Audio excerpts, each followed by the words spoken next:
statement, and then we'll open up for questions.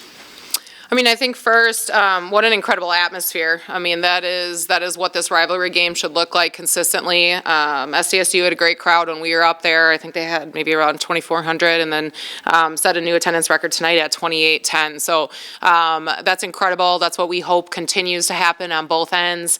I think it's important for not only the rivalry, but I think our state. You know, the volleyball in this area is growing. I think both of us have had good programs here, and obviously South Dakota State having a great year this year. I'm really proud of, I think, the state for showing up and being involved in both of those matches. You know, on the volleyball side of things, you know, obviously South Dakota State played a really clean game. I think overall they were really low area, hit over 300, had a lot of kills, and I mean, we just really struggled, I think, getting into a rhythm and doing our job at a high level. We would start to make a run, and then we would kind of shoot ourselves in the foot with either a missed assignment, or just not doing some of the things that we do at a very high level. Defensively is something, you know, defense is something that we pride ourselves on, and we really struggled with that tonight. Part of it, they were taking some big rips, and there's some swings that I can look back on and say it's a great shot, move on. I remember even looking at our staff at one point in time. Sylvie took a swing on the outside and tooled us, and I just said that's just a great shot. You know, and those are things that we've got to obviously move on from, but at the same time, there's also a lot of balls that I can look back at and say that hit our platform, we should have dug, or we were supposed to be in that position. So obviously the second set is the one that I think really got away. I think 6 out of their last 7 points were errors of in some capacity ours, and you're just not going to win a lot of games that way. So combination of them playing a really clean game, kudos to them, mixed with us just not doing our job at a high level, obviously ended up with the loss tonight. Yeah, Coach, we spoke all year about your team's ability to bounce back after adversity heading into the Summit League. How do you guys kind of plan to just regroup and resettle in?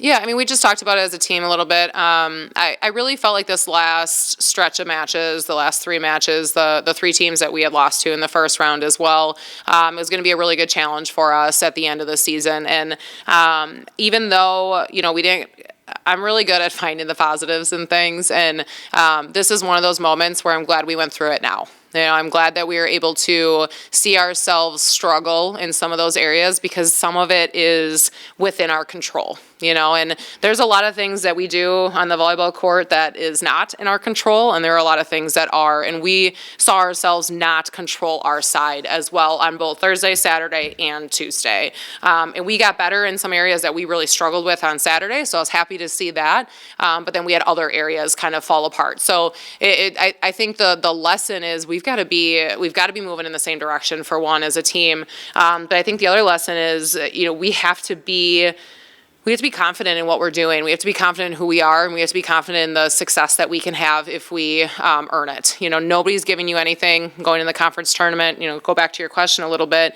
You can't expect anybody to give you anything. And regardless, first round, second round, third round, if we, you know, are in a position to make it that far, you have to earn everything that you get, and that's the thing that we didn't do. I think we tried to rely a little bit too much on their errors. I think we're a little bit tentative, especially in the first and second set, and it's something to learn from though. So playing the top, you know, 3 of the top teams here at the end of the season, I think absolutely puts us in a position to know what we need to do better going into the conference tournament. And I am confident that this team is going to be prepared because I do believe that we are good enough to beat anybody in that tournament. But we have to control what we can and then be able to move on from things that other people do really well. I think the way the seeding matches up, if you guys advance from the first round, you'll be able to meet them again in the semifinals. That add a little extra motivation for your team. I believe we would match up with Omaha. I think 2 and 3 play. But regardless, I mean, Omaha, SDSU, both of them are obviously having great years. Omaha's only 2 losses are to SDSU, and, you know, SDSU has obviously had a tremendous season. So, you know, regardless of the matchup, both of those teams would be a very difficult match. However, again, like we just talked about in the locker room, we have to be prepared for that first match. You know, we're not looking ahead at all. The only way that I look ahead is just in terms of the fact that I'm confident that we can beat anybody when we get those opportunities. Just talk about the second set, if you could, Coach. the sort of the pushback that you saw from your girls, and obviously it was much more tightly contested in the second set after they really kind of distanced themselves in the first set and were able to. Yeah, I mean, I think we got better in transition. I mean, that was part of it. We took bigger swings. We were able to, I think, score points on the back end. I think Avery was doing a good job of getting different people involved. But defensively, too, we were flying around, and that's where I think we saw ourselves get a little bit better with that, is just we made them take multiple swings, which we didn't always do throughout the match. And I think you started to feel the momentum kind of shift, and we had Lauren had the one swing where they called that touch, and that was confirmed.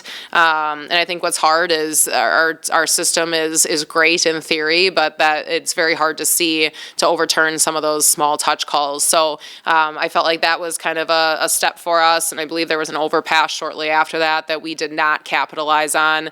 But again, like we were there, we were in the position to be able to extend that lead at the end of the second. Like I said, we just had too many errors, and we had a couple freshmen up there again, kind of in that moment, and I think we learned from it. I think, Lauren at that point in time got better in that third set. She had 7 of her 10 kills in the third set. So there was something, obviously, that we learned there, and I think she just got a little bit more aggressive with it. But I do think we were resilient until a point. And then we lost it at the end. They were pretty happy with the way they played defensively. Did you get the sense that there were just a few that you got beat on the other end?